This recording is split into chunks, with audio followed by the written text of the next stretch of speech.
என் ஊரு மதுரை என் வீட்டுக்கு எதிர புல் போட்டு புடிச்ச என் போய் கால் குதிரை நீதானே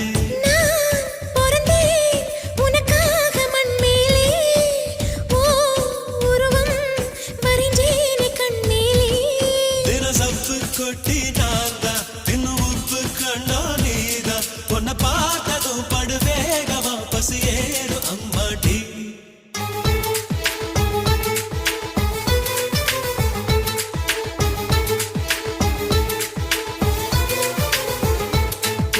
எல்லா மலையிலும் நல்ல மலையந்தா ஏழு மலைய பத்தி தெரியாதா பூஞ்சோல வாரம் சாட்சி என் சோடி முத்து பேச்சு கைய கோக்கலாம் செஞ்சு பார்க்கலாம்